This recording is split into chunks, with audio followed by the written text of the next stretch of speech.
समय बचाना, इसलिए नामों में नहीं जा रहा। मैं समझता हूँ कि इस दोनों पुस्तकों को 10वीं, 11वीं, 12वीं के पाठ्यक्रम में शामिल होना चाहिए। बहुत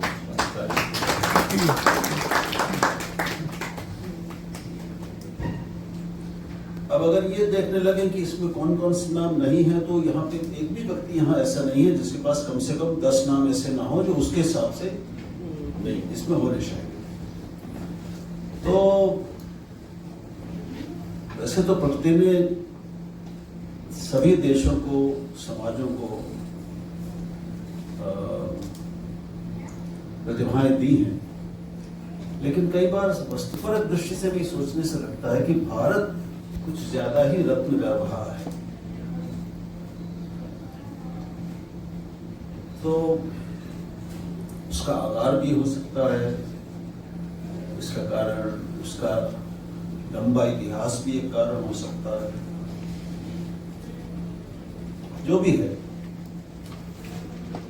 अगर सितारों के ही रूपक को आगे बढ़ाएं तो भारत एक आकाश है या एक आकाश गंगा है, ये भी तय करना कठिन। तो उसमें से लोगों को चुनना अपने मतलब पिछले 75 साल के ही जीवन में बहुत ही ज्यादा कठिन काम। 59 लोग इस दो पुस्तकों में है। मैं समझता हूँ कि कम से कम इतने ही लोग अभी अमरनाथ जी के मन में होंगे जिनको वो लिखना चाहते हैं, ज्यादा भी हो सकते।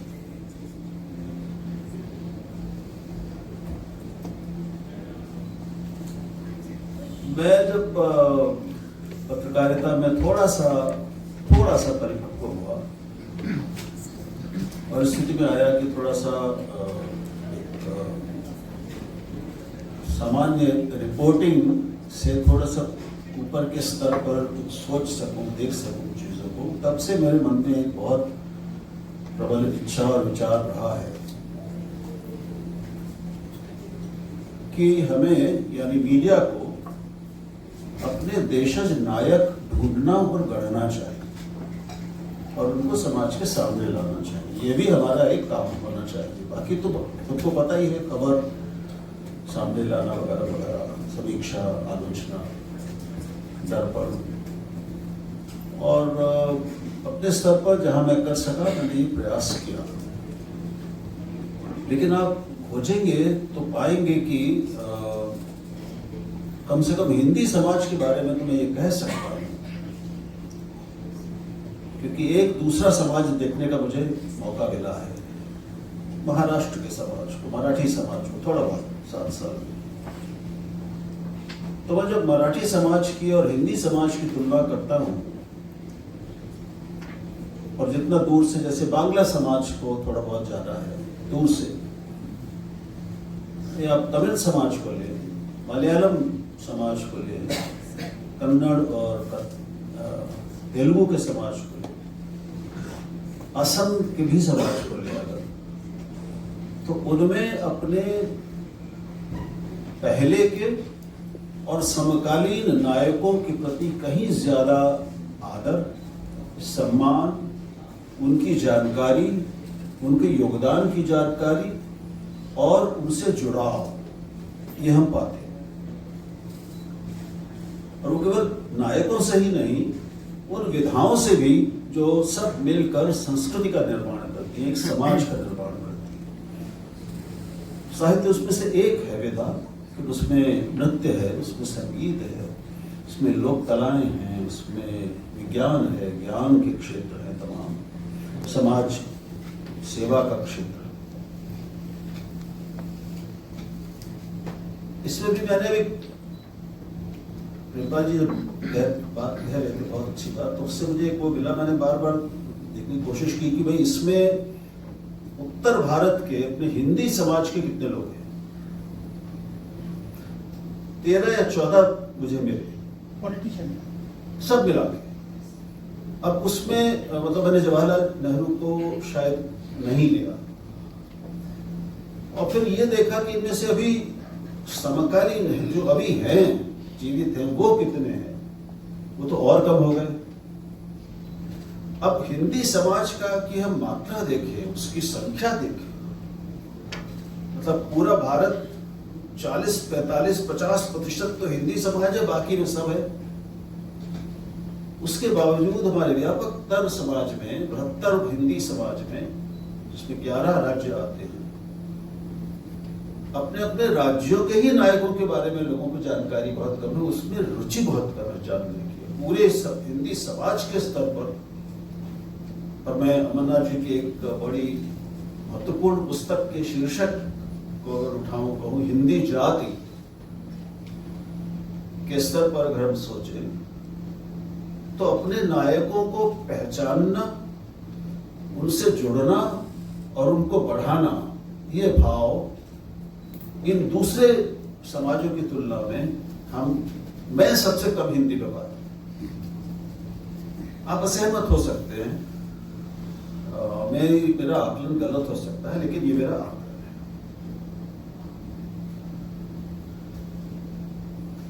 तो ऐसे में, और जब अपने समाज के बारे में यह हाल है, तो फिर दूसरे समाजों में उनके जो नायक हुए हैं, उनके बारे में उत्सुकता, जिज्ञासा और रुचि वो कई गुना और कम है।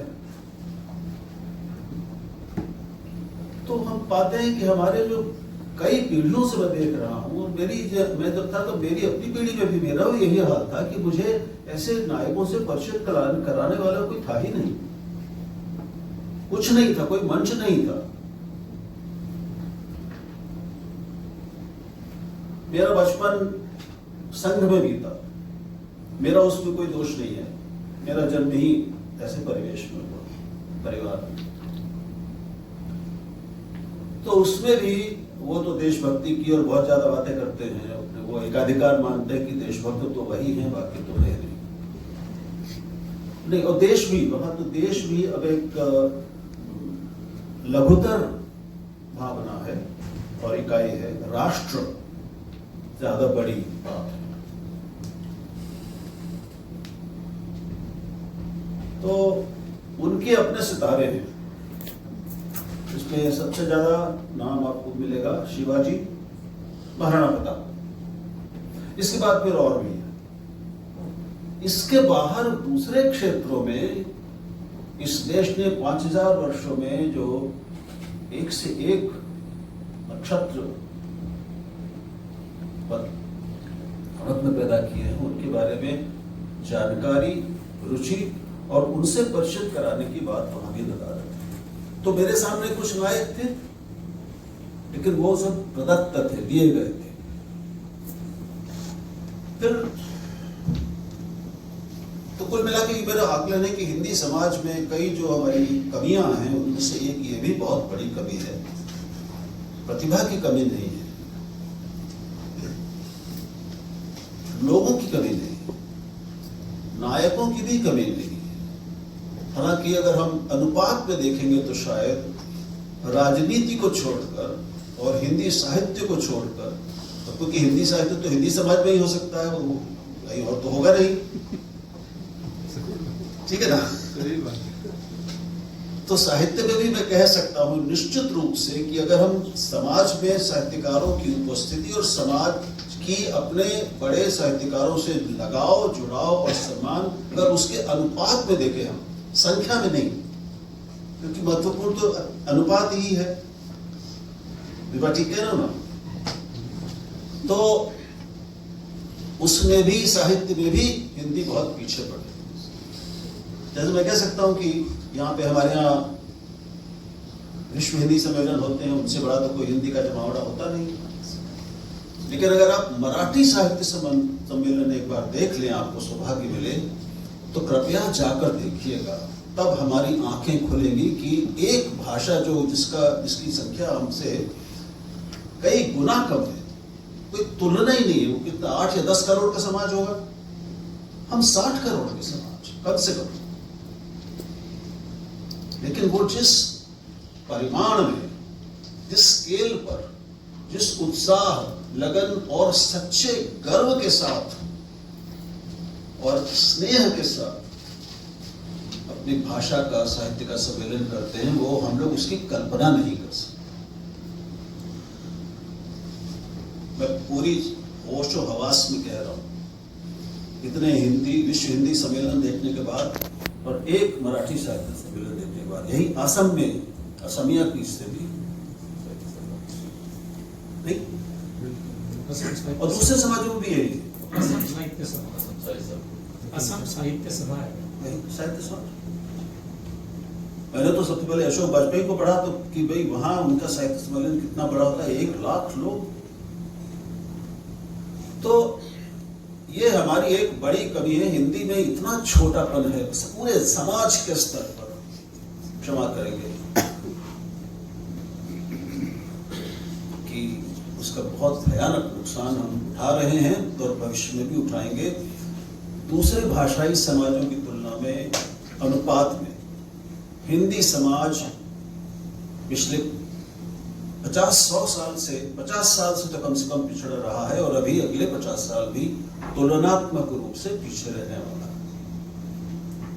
ऐसे में हमें कुछ ऐसी आंखें और हमारी आंखें खोलने वाली और हमारी चेतना और जानकारी का आकाश विस्तृत करने वाली हमें रोशनी की किरणें चाहिए, ऐसी पुस्तकें चाहिए।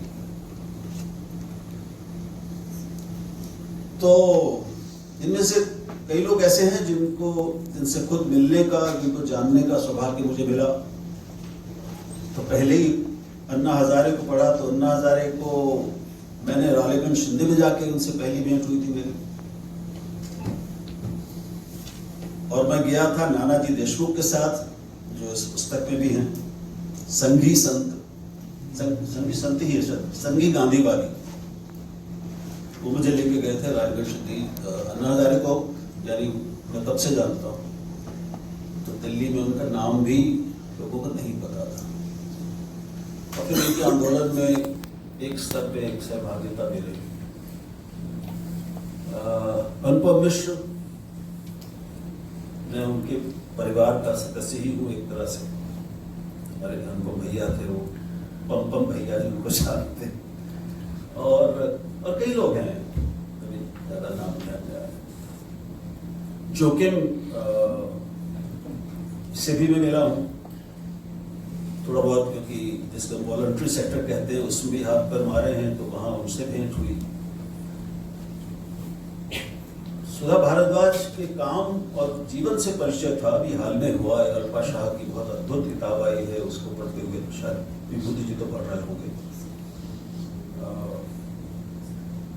द इनकार्सरेशंस, वो हम सबको पढ़नी चाहिए। कृपा जी आपने लिखा, तो जबरदस्त काम किया। तो लेकिन सुधा वर्गीस के बारे में मैं कम जानता था। मुसहरों के बीच में, दक्षिण से आके एक महिला मुसहरों के बीच में बिहार में, उनकी तरह उनकी बस्ती में रहकर, उनकी तरह उनके साथ खाकर और जीकर उनको उनके विकास का काम।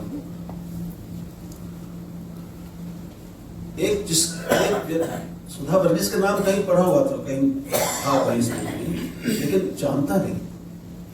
लेकिन एक जो मैंने नाम भी नहीं सुना था और मैंने उसको पढ़ा, तो मैं क्या कहूं, रोमांचित हो गया। सरस्वती गोरा,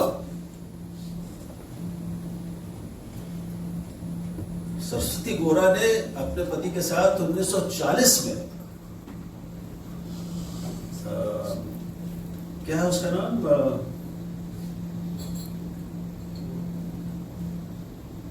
नास्तिक केंद्र, अखिल भारतीय नास्तिक केंद्र, उसकी स्थापना की।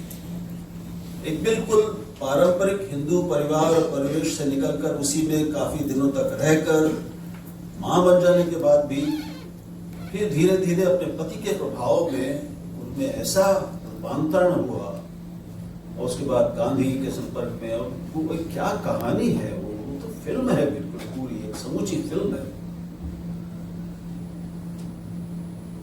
तो इसमें एक से एक ऐसे रत्न हैं, ऐसे सितारे हैं कि इनको पढ़कर न कि हमारी सिर्फ जानकारी नहीं बढ़ेगी, हमारी चेतना का विस्तार होगा, और विस्तार भी नहीं, थोड़ा उच्चीकरण होगा, वो ऊंची होगी। हमारे भारत बोध का विस्तार, क्योंकि असली भारत तो इनसे आजकल, अभी जो मन्ना जी ने कहा कि इस तरह के लोग क्यों छूट जाते हैं कहीं पीछे, वो इसलिए जिनको अलग से अपना प्रयास करके सामने आने की उनको जरूरत महसूस हुई। क्योंकि एक बार कुछ क्षेत्र ऐसे हैं जिसमें आप थोड़ा एक स्थानीय स्तर से ऊपर प्रादेशिक और फिर राष्ट्रीय स्तर पे आ जाते हैं, तो फिर उस क्षेत्र का ही ग्लैमर, उसकी क्षेत्र की प्रकृति ऐसी होती है कि उसमें ग्लैमर जुड़ जाता है। राजनीति भी एक ऐसा क्षेत्र है जिसमें एक स्तर के बाद अपने आप एक ग्लैमर उससे जुड़ जाता है। उद्योग या पैसे का जहां भी व्यापार है, एक स्तर से ऊपर अगर आप व्यापार में आगे बढ़ जाते हैं पैसे में, तो एक ग्लैमर जुड़ जाता है। ग्लैमर की दुनिया तो छोड़ दी, आपने बड़ी कृपा की कि उसको नहीं लिया, हालांकि उसमें भी सत्यजित रे हैं।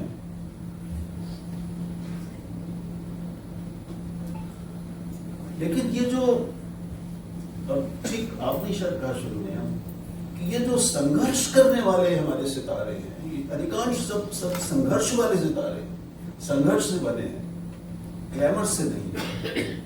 और व्यवस्था, चूंकि संघर्ष अंततः और अनिवार्यतः व्यवस्था से संघर्ष में पर आकर टिकता है, इसलिए व्यवस्था उन्हें नापसंद करती है, उपेक्षित करती है, दमित करती है, प्रताड़ित करती है।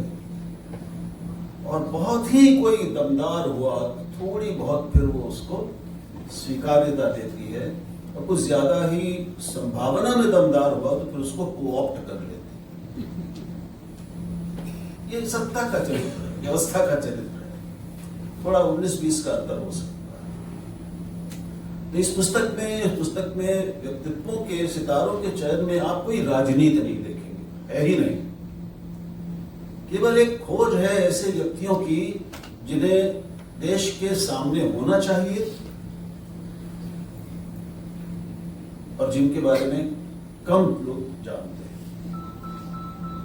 तो उसमें कुछ अति परिचित नाम हैं, लेकिन वो नाम भी ऐसे हैं जिनमें कई नई चीजें हमको मिलेंगी। रामदेव के बारे में आपने पहले तो मैं देख के चौंका कि रामदेव इसमें कहां से आ गए। उनसे भी परिचय मुझे, अब मैं सौभाग्य कहूँ, जो भी कहूँ, सहयोग कहूँ, तो लेकिन हो गया ना, समाप्त करूंगा। लेकिन फिर पूरा पढ़ गया मैं, तो जिसको आप जानते हैं उसके बारे में पढ़ने की रुचि होती ही है। पढ़ गया और फिर मुझे फिर मजा आया, मैंने कहा ठीक किया आपने इसको। तो आस्था का अद्भुत व्यापारी, ये तो एक तो शीर्षक है उसका, और उसके अंत में अंतिम जो 2-3 पैराग्राफ हैं, परिच्छेद हैं, वो इतने महत्वपूर्ण है कि मजा आ गया मुझे पढ़ के।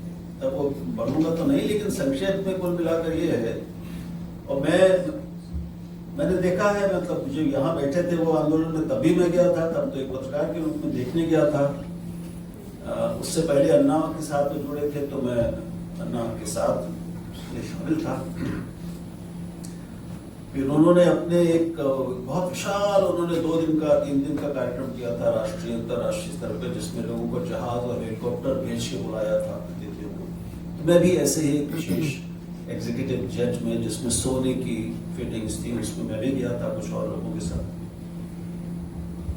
तो वहां उनके मन से ही मुझे कुछ उनकी सेवा करनी पड़ गई, तो फिर वो तब से थोड़ा, तो उनका वैभव मैंने देखा है। ये कम से कम 20 साल 15 साल पुरानी बात आ रहा। तो मुझे भी लेकिन ये विचार उनके बारे में करते हुए नहीं आया था कि ऐसा कैसे हुआ। और वो बात क्या है जो कही है अमरनाथ जी ने, कि वो उनके बालकृष्ण जो है, इन लोगों ने मिलकर इनकी जो संपत्ति है वो लगभग कम से कम 1 लाख करोड़ की होगी इनकी हैसियत। 70,000 करोड़ तो कई साल पहले तक अकेले बालकृष्ण की थी। 70,000 करोड़। आप उनको देखेंगे तो एक बंडी पहनते हैं और लुंगी पहनते हैं, और चप्पल, स्लीपर्स, स्लीपर्स।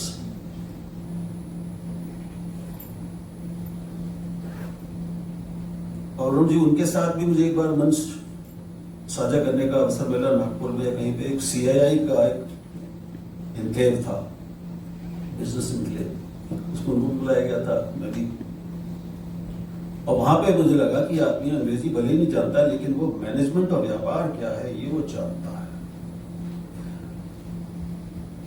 तो जो लिखा है अमरनाथ जी ने संक्षेप में ये है कि इतना पैसा कमा चुकने के बाद इतनी बड़ी शिष्य और प्रशंसक संख्या, पूरी सेना है उनके प्रशंसकों की, उनके पीछे चलने वालों की, उसके बावजूद जब देश के सामने पिछले हाल के सबसे बड़े संकटों में से एक आया था, कोविड का संकट, तब अपनी झूठे दावों से भरी कोरोनिल दवा बेचने के अलावा रामदेव ने, मैं स्वामी कहने में थोड़ा संकोच करता हूं, कोविड पीड़ितों के लिए कुछ बड़ा किया हो इसका कहीं कोई उल्लेख नहीं मिलता। आप में से किसी ने कुछ पढ़ा हो तो बताइए। और उनके मन में, मैं बता दूं क्या है, उनके मन में तो देश का नेता बनने का स्वप्न है और था, जो मैंने उनके मन से कह दिया था कि ये जो लोग आपको 5000 लोग दिख रहे हैं, ये अपने स्वास्थ्य के कष्टों से छुटकारा पाने के लिए यहाँ पर आए हैं, ये समाज बदलने नहीं आए।